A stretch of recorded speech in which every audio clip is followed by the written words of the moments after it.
محترم حاضرینو، د جمعې مبارک ورځ ده او د ذوالحجې مبارکې ورځې دي.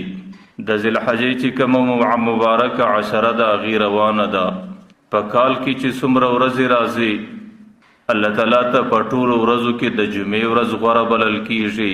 او په کال کې چې څومره شپې راځي الله تعالی ته دې کې د ذوالحجې چې کومه عشره ده د هغې شپې ډېرې افضله شپې نو ورځې ډېرې مبارکې دي او شپې ډېرې مبارکې شپې دي. حضرت ابو لبابه رضی الله عنه د دې ورځې متعلق یو خبره را نقل کوي چې پیغمبر علیه الصلاة والسلام به ویل چې د جمعې ورځ د ټولو ورځو سرداره ده. دې ورځ کې الله تعالی حضرت آدم علیه السلام پیدا کړی دی. دې ورځ کې الله تعالی د حضرت آدم علیه الصلاة والسلام توبه قبله کړې ده او دې ورځ کې الله تعالی د حضرت آدم علیه الصلاة والسلام وفات یې شوی دی او دې ورځ کې الله تعالی یو داسې ساعت او ګړی یې شوی دی چې سړی د دنیا او د آخرت متعلق کومه غوښتنه وکړي الله تعالی هغه غوښتنه ضرور پوره کوي. خدا شرط ما لم یکن حراما چې هغه غوښتنه د حرامو نه وي، هغه غوښتنه د ګناه نه وي، هغه غوښتنه د الله تعالی د نافرمانۍ نه وي. او د جمعې مبارک ورځ کې الله تعالی قیامت برپا کوي، قیامت قایموي. ځکه د مځکې په اطرافو کې چې څومره مقربې فرشتې دي دا د جمعې په ورځ د ډېر خوف حالت کې ورځ سره ته رسوي. ځکه د هغې ټولو سره دا وهم او دا بیره ورسره وي چې هسې نن خو د جمعې ورځ د الله تعالی په دې ورځ د قیامت د اقامت د قیامت د برپا کولو فیصله جوړه نه کړي او په دې ورځ پر موږ باندې قیامت قایم نه سي. نو ما درته ویل د جمعې ورځ دا د کال په ورځو کې بهترین ورځ ده. د دې سره چې موږ په کومو شپو ورځو کې روان یو دا د ذوالحجې هغه عشره مبارکه ده چې الله تعالی په دې ورځ کې یوم ترویه راولي چې د اتم ورځ ده. دې ورځو کې الله تعالی یوم عرفه راولي چې د عرفات ورځ ده او دې ورځو کې الله تعالی یوم النحر د قربانۍ ورځ راولي. نو چې څومره مبارکې ورځې دې عشره کې الله تعالی یې ښه دي داسې مبارکې ورځې بیا په نورو دورانیې د زندګۍ کې ډېرې کمې معلومیږي. حضرت عبدالله بن مسعود رضی الله عنه یو روایت را نقل کوي چې الله تعالی په ټولو ورځو کې کال کې 360 ورځې راځي الله تعالی د 4 ورځو انتخاب کوي. کال کې 12 میاشتې راځي پای کې الله تعالی د 4 میاشتو انتخاب کوي. او دغه رقم چې د مځکې پر مخ څومره زنانو ته الله تعالی وجود ورکړی دی الله تعالی هغې کې د خیر و برکت دپاره د 4 زنانو انتخاب کوي او 4 کسان په ټوله انسانیت کې اولنی جنت ته ننوځي او په ټوله انسانیت کې الله تعالی 4 کسان داسې پیدا کړي دي چې جنت د هغې طلبګاره دی، جنت د هغې تمنا کوي او جنت د هغې شوقي دی. حضرت عبدالله بن مسعود د هغې بیا وروسته تفصیل کوي چې په ټوله کال کې الله تعالی د کومو 4 ورځو انتخاب کړی دی هغې کې اولنۍ ورځ د جمعې ده چې د دې انتخاب الله تعالی د رحمت دپاره د عبادت دپاره د قبولیت دپاره کړی دی چې دې کې پر انسانانو باندې داسې ګړی راځي چې هغې کې انسانان د خپل رب څخه کومه د دنیا او د آخرت متعلق غوښتنه وکړي الله تعالی د هغې غوښتنې ردېدل نه کوي. ما مخکې درته ویل دا یو شرط پکښې دی چې هغې به د حرامو غوښتنه نه وي. او دویمه ورځ په دې کال کې چې راځي هغې د عرفات ده چې هغې په دې 10 ورځو کې پر موږ او تاسو راځي چې الله تعالی په خپله په ملایکو کې په مابین کې پر دې ملایکو باندې د انسانیت په ذریعه باندې فخر کوي. الله تعالی دې ملایکو ته وایي دې بندګانو ته څه ورپېښه ده چې هغې د کفن په سپینې لباس کې او لږ سر لڅې پښې او پر بدن باندې خیره پراته او په سر و ژیره کې ګړزونه پراته او نن زما دربار د عرفات میدان کې ننواتې ماته پراته دي دا انسانان زما څه غواړي. نو آخر الله تعالی و دې ملایکو ته وایي تاسو پر ما باندې ګواه اوسئ چې د دې انسانانو د زندګۍ چې څومره ګناه سوې ده زما د طرفه د هغې ټولې ګناه مغفرت دی. حاجي چې کله مازدیګر د عرفات د میدان سره روانېږي پیغمبر علیه الصلاة والسلام وایي د ګناه څه داسې صفاسي که یوم ولد امه لکه په دې ورځ چې دی د مور پیدا سوی او بچی چې کله د مور پیدا سي د هغې پر بدن د هغې پر عملنامه د هغې په زندګي کې څه خیره او ګناه نه وي نو دغه رقم هغې په هغه ورځ د ګناه څه داسې صفاس. او درېیمه ورځ چې الله تعالی هغې انتخاب په ټوله کال کې کړی دی هغه د کشنی اختر مبارک ورځ ده چې کله بندگان روژې ونسي او په شپه کې تراویح وکړي او بیا د عیدګاه په میدان کې د غوښتنې په حالت کې خپل رب ته متوجي سره راجمعي، نو الله تعالی د دې ملایکو پوښتنه کوي چې کم مزدور چې مزدوري وکړي، کم عمل کوونکی چې عمل وکړي، د هغې د عمل مطابق باید چې د هغې سره څه وسي. نو ملایکې ورته یا الله هغې ته ښه خبره ښه طریقه دا ده چې هغې ته پوره بدله او مزدوري ورکول سي. د هغې څه وروسته الله تعالی دې بندګانو ته متوجي سي، وایي بندګانو تاسو زما د اطاعت او د عبادت په خاطر باندې د ورځې روژې ونیولې او د شپې مې تراویح وکړې او زما د ستاسو د طرفه د هغې مزدوري دا ده چې نن د عیدګاه په میدان کې د هغې بهترینه بدله د هغې پوره بدله زه په دې شکل تاسو ته درکوم چې ستاسو د زندګۍ ګناهونه زما د طرفه بخښلي شي. چې کله الله تعالی د عیدګاه په میدان کې دا اعلان وکړي، د هغې څه وروسته یو فرشته اعلان کوي، ای د محمد امته تاسو د عیدګاه د میدانه څخه خپلو کورو ته ځئ، ستاسو ګناهونه وبخښل سو، او تاسو د عیدګاه د میدانه څخه په داسې حال کې ولاړېږئ چې ستاسو بدۍ الله تعالی ټولې په نیکۍ در بدلې کړي او ستاسو بد اعمال الله تعالی ټوله په نیکو او په ښو اعمالو در بدل کړو. او څلورمه ورځ چې الله تعالی په دې ټولو ورځو کې انتخاب کړی دی، هغه ورځ د یوم النحر د لوی اختر ورځ ده چې سړی قرباني کوي. حضرت فاطمه زهرا د پیغمبر علیه الصلاۃ والسلام څخه پوښتنه کی یا رسول الله ما هذه الاضاحی، دا اضحیې څه دي، دا پسونه څه دي چې موږ یې حلالوو؟ پیغمبر علیه الصلاۃ والسلام ورته سنت ابیکم ابراهیم، ستاسو د پلار ابراهیم سنت او طریقه ده. حضرت فاطمه زهرا وایي فما لنا فیها یا رسول الله، ای د الله رسول الله تعالی دې کې موږ ته څه راکوي؟ پیغمبر علیه الصلاۃ والسلام وایي فبکل شعرة منها حسنه، د دې پر هر بیشته باندې الله تعالی یوه نیکي درکوي او هغه نیکي دې په عملنامه کې جمع کیږي. حضرت فاطمه زهرا ورته وایي ان کان صوف یا رسول الله، ای د الله رسول که هغه بیشتان نه لري وړی، پیغمبر علیه الصلاۃ والسلام ورته فبکل صوف منها حسنه، الله تعالی د وړیو د هر بیشته په بدله کې تاسو ته نیکي درکوي. او دا هغه مبارک عملی چې د هغه حیوان ته د بدنه څه وینه جلا کیږي، هغه وینه درمځکې پورې رسېدلې نه ده، د الله تعالی په دربار کې د دې قبولیت په کامله طریقه بیا اوسي. هغه وینه د دې وینې څاڅکی د مځکې ته رسېدلی نه دی، الله تعالی د دې انسان د زندګۍ د ګناهونو ټولو مغفرت الله ورکړي. نو ما درته ویل الله تعالی په ټوله کال کې د څلورو ورځو انتخاب کړی دی. د جمعې مبارک ورځ ده، د عرفات مبارک ورځ ده، د کشنی اختر مبارک ورځ ده او د قربانۍ مبارک ورځ ده، چې دې ورځو کې د الله تعالی رحمت څومره په جوش کې او په څومره اسانه طریقه باندې الله تعالی د انسانیت اعمال قبولیت ته رسوي. بیا په کال 12 میاشتې کې پر سړي باندې داسې ورځې نه راځي. الله تعالی په میاشتو کې د څلورو میاشتو انتخاب کړی دی. په هغې کې اول رجب المرجب میاشته ده چې زموږ او ستاسو په ژبه باندې دې ته د خدای تعالی میاشت ویل کېږي، چې په هغه میاشته کې الله تعالی پیغمبر علیه الصلاۃ والسلام عرش ته خپل ملاقات ته خپل معراج ته ورطلب کړی دی. او دویمه د ذوالقعدې میاشته ده چې دا اوس ما ته د راتیرس،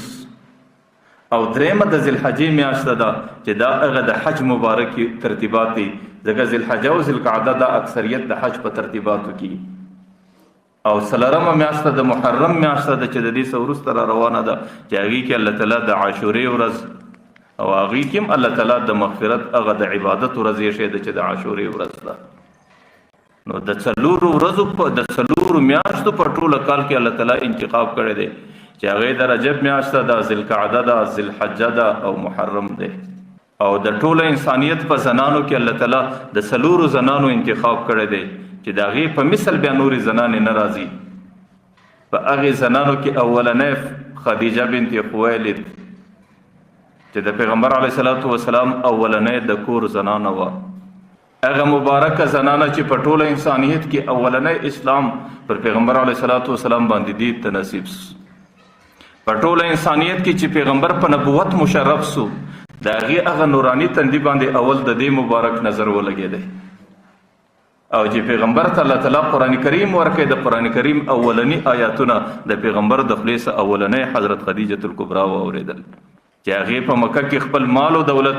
دا ټوله پر پیغمبر علیه الصلاۃ والسلام باندې ولګاوی. هغې داسې عظیمې قربانۍ پیش کړې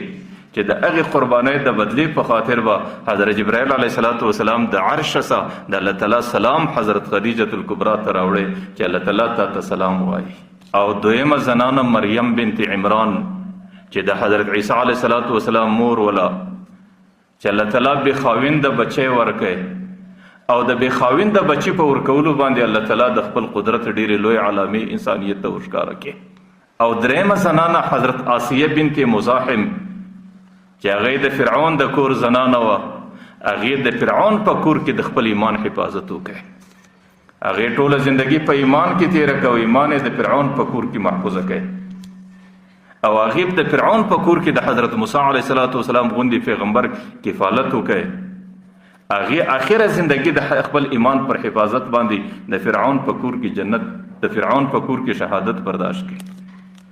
چې د هغې شهادت په خاطر الله تعالی د جنت هغه محلات په دنیا کې په دې په سترګو باندې ولیدل. او څلورمه فاطمه بنت محمد چې هغې د جنت د ټولو زنانو سرداره وه، د هغې بچي د جنت د ټولو بچانو سردارانو،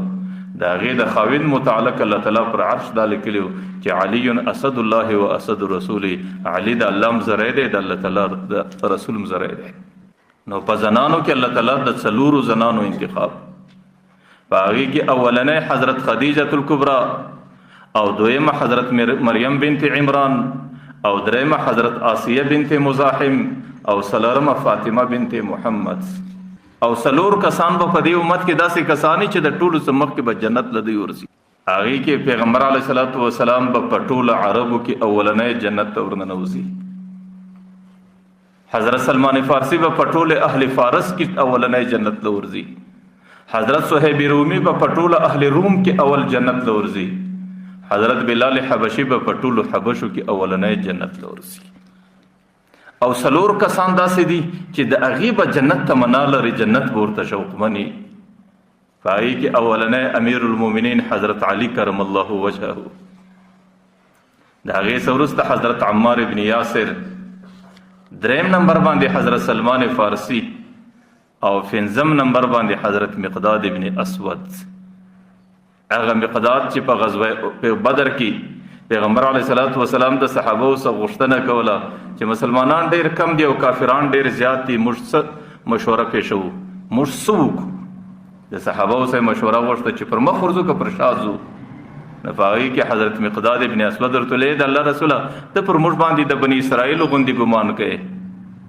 بني اسرائیل باندې چې کله سختي راله نو موسی علیه السلام ته ویل اذهب انت وربک فقاتلا انا هاهنا قاعدون، ولته اوس ستا رب درځئ موږ به دلته درته کښېنو.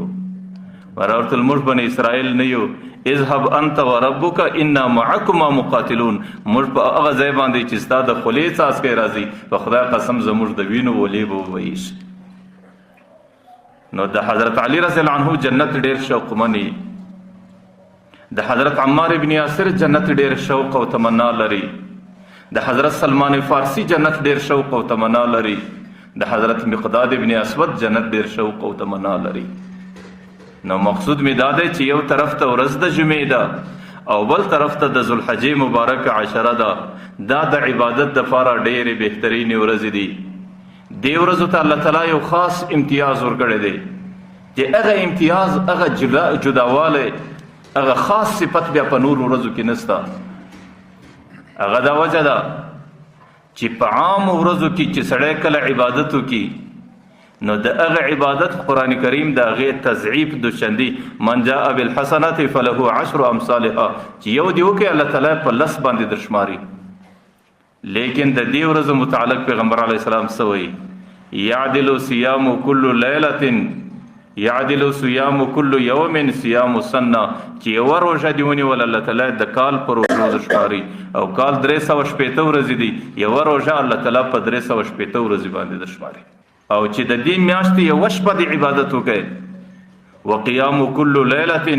یعدل قیام لیلة القدر، الله تعالی د هرې شپې عبادت د لیلة القدر سره در برابروي. او لیلة القدر در 1000 میاشتې عبادت افضل دی، او 1000 میاشتې زموږ په حساب او په کتاب کې دا 480 کال راځي، د یوې شپې عبادت الله تعالی د 480 کالو سره در برابروي.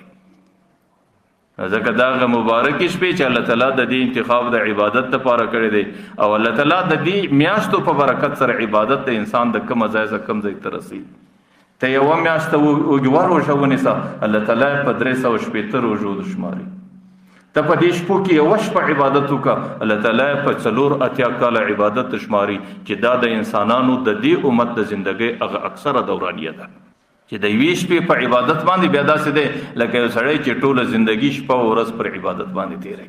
ځکه الله تعالی دا شپې د عبادت لپاره پیدا کړي دي. عام طور عبادت 2 قسمه راځي.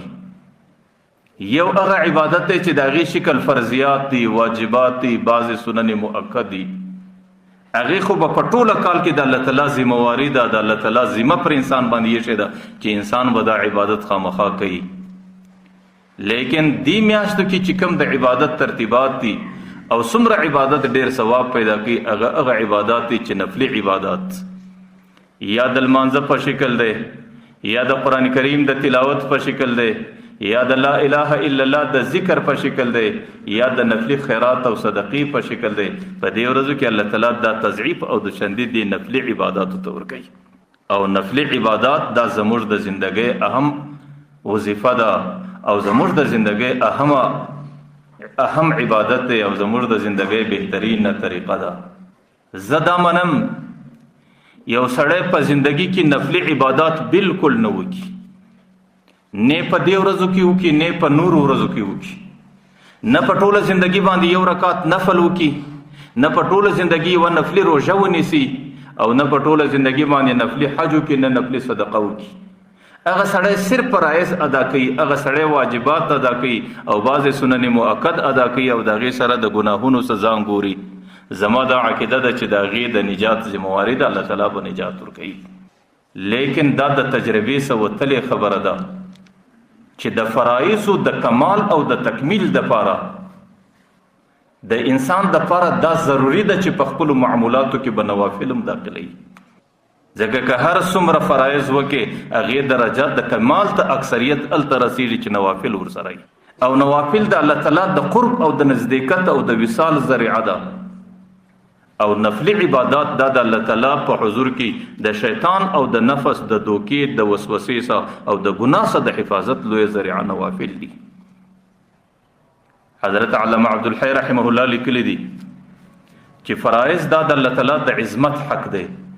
الله تعالی دومره عظیم ذات دی، د مځکې او د اسمانو مالک دی او د دې کائناتو چلوونکی ذات دی. هغې تا ته وجود درکړی دی، هغې تا ته حیات درکړی دی، هغې تا ته زندگی درکړې ده. د هغې پر تا باندې دا حق دی چې هغې ته به سر کږئ، هغې ته به عاجزي کوې او هغې ته به سجده لګئ. نو فرایض دا د الله تعالی د عظمت حق دی. لکه حدیث شریف کې راځي ان تعبد الله کأنک تراه، عبادت به داسې کوې، لمونځ به داسې کوې، پر لمانځه به داسې ولاړې لکه ته چې خپل رب وینې ته ورته ولاړې. وإن لم تكن تراه فإنه يراك، بالفرض کته الله نه ویني، دا عقیده خو به دې جوړی چې الله تعالی ما ویني. لگا سړی چې کله په لمانځه کې سجده کوي، نو پیغمبر علیه السلام وایي الساجد یسجد علی قدمی الرحمن، دا تندی ته پر دې مځکه نه لګئ، دې ځای باندې ستا رب تا ته ولاړ دی، دا تندی ته د هغې پر پښو باندې ورته لګئ. نو فرایض پر ځای کول، واجبات پر ځای کول او عبادات پر ځای کول، دا د الله تعالی د عظمت حق دی او دا د الله تعالی د خدایي حق دی پر تا باندې. لیکن نوافل کول، نفلی المنځونه، نفلی روژې، نفلی صدقې، دا د الله تعالی د محبت حق دی. الله تعالی تا ته دومره نعمتونه درکړي دي او سر در پایه په نعمتو کې رانغښتی. الله تعالی تا ته زندگی درکړي دی، الله تا ته صحت درکړي دی، الله تا ته بچی درکړي دی، الله په شپه ورځ کې تا ته رزق رسوي. نو دا د الله تعالی نعمتونه دی. د نعمتو حق دا دی چې سړی به نوافل د الله تعالی حضور ته پیښوي. لیکن یوه خبره زه په دې کې ضرور اضافه کوم چې د کم سړي په زندگی کې نوافل کمی، ما مخکې درته ویل د هغې فرایض کمال ته نه رسېږي. د پیغمبر علیه الصلاة والسلام حدیث مبارک دی چې کله د قیامت په میدان کې د انسانیت سره حساب روان شي، نو الله تعالی د نوافلو حساب نه کوي، الله تعالی صرف د فرایضو حساب کوي. ډېر ځله د هغه انسان په دې فرضي عباداتو کې لږ کمی او قصور او نقصان وي، نو الله تعالی دستی د ملائکو ته وګورئ، تاسو یې نفلیات وګورئ. که چیرې د هغې په عملنامه کې نفلي عبادات دي، نو الله تعالی ورته وایي چې بس د دې نفلي عباداتو څخه فرایض ورپوره کړئ. نو بیا د فرایضو کمال د په نفلي عباداتو راځي. او که چیرې د یو چا په زندگی کې نفلي عبادات کمی یا نفلي عبادات نه وي، نو بیا د هغې فرایض دغسې د نقصان سره پاته سي او د هغې فرایضو پر بنیاد ډېره ځله د انسان نجات نصیب نسي. زما او ستا زندگی ده، زما زندگی تاسو ته حاضره ده، ستاسو زندگی ما ته حاضره ده. څوک دا ویلی سي چې کم فرایض چې الله تعالی زموږ پر ذمه ایښي دي هغې موږ په کامله طریقه سره ادا کړي دي. نه مې د هغې په مقدار کې څه کمی کړی دی، نه مې د هغې په کیفیت او شکل کې څوک کمی کړی دی. زما عقیده دا ده که د لکو انسانانو و مخ ته دا مطالبه کېږدي یو سړی ګوته نشي پورته کولی چې ما په کامله طریقه کړي دي. نو چې بیا کله د انسان په فرایضو کې نقصان د انسان څه کېږي، که د هغې فرایضو کمال سړی غواړي د هغې د کمال بهترینه طریقه دا ده چې سړی به نوافل کوي او د نوافلو د تضعیف دپاره، د نوافلو د زیاتوالي دپاره، د هغې د قبولیت دپاره الله تعالی انتخاب د دې ورځو کړی دی چې په دې کې بیا یوه نفلي روژه الله تعالی د یو کال په روژو درشماري او یو عبادت الله تعالی د لیلة القدر د شپې په شکل درشماري. او د دې سره سره نفلی عبادات دا د الله تعالی د قرب او د وصال ذریعه ده. پیغمبر علیه الصلاۃ والسلام یتقرب الی عبدی بالنوافل، ډیر ځله په نفلی عباداتو باندې بنده ما ته ځان را نزدیک خپل قرب را روان کی او د دومره نفلیات کوي چې ما ته را نزدیکیږي او زه دته د قرب او د نزدېکت دومره مقام ورکم چې بیا په کومه سترګه دی لیدل کې هغه سترګه زسم،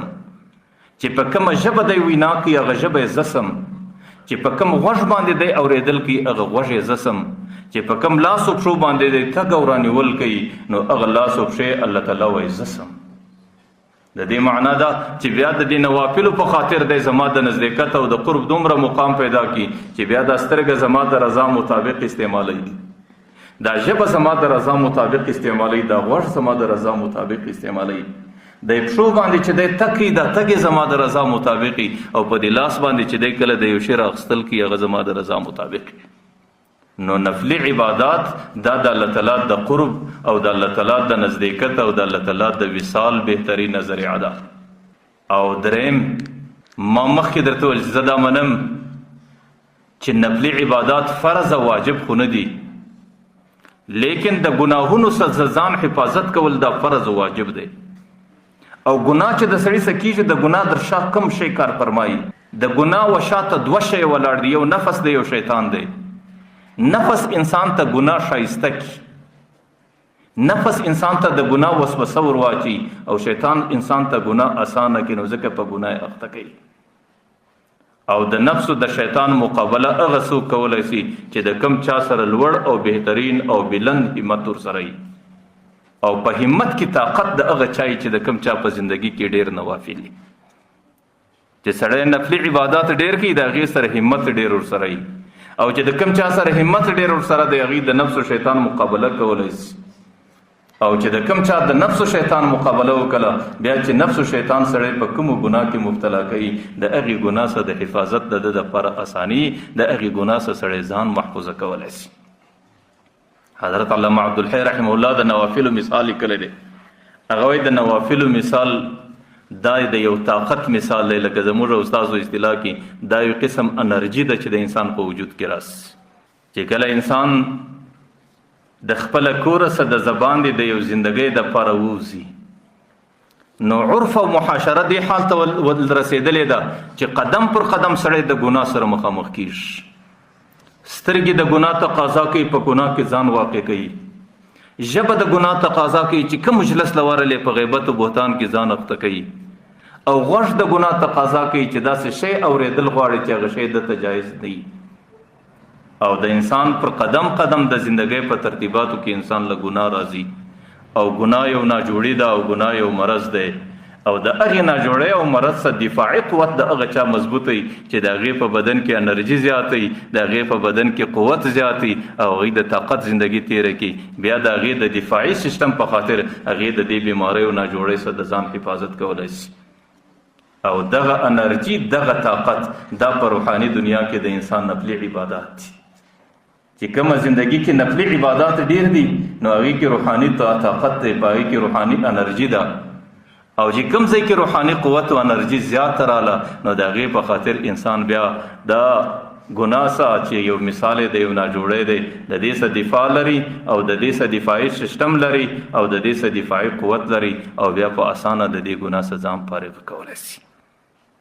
نو ځکه دا مبارکې میاشتې دي، د دې میاشتو د عبادت یو ترتیب دا دی چې سړی به زندگی په نفلي لمنځونو کې، په نفلي عباداتو کې او په نفلي ترتیباتو کې تیروي. تیره جمعه کې ما د حضرت عبدالله ابن عمر دا درته ویل چې هغې به خپلو شاګردانو ته ویل چې الله تعالی په ټوله کال کې د عبادت لپاره داسې ورځې نه دي پیدا کړي خلکو عبادت وکړي. هغې چې به په دې ورځو کې پر بستره پروتو هم او که به پر اوداسه ناستو هم او که به د لمانځه څخه سلام په وګرځوي په هر صورت کې هغې به الله اکبر الله اکبر لا اله الا الله والله اکبر الله اکبر ولله الحمد په ډېر کثرت سره به دا ویل. زموږ د سلف کې حضرت عطا ابن ابي رباح کبه په بازار کې و کبه په کور کې و کبه په لاره کې و کبه په کور ته را رسېدلی و د هغې به کثرت په دې ورځو کې د لا اله الا الله ذکر و. حضرت سعید بن جبیر، حضرت عبدالرحمن ابن ابي لیلا چې زموږ د دې امت ډېر لوی فقها و، هغې به په دې ورځو کې په خپلو سبقونو کې د سبق په درمیان کې چې به ودرېدی بیا به دستي د لا اله الا الله او د الله اکبر ذکرونه کول. حضرت جعفر ابن سلیمان متعلق راضي لوی واعظ و چې هغې به د خپل وعظ و نصیحت په دې مابین کې یو ګړی ودرېدی لا به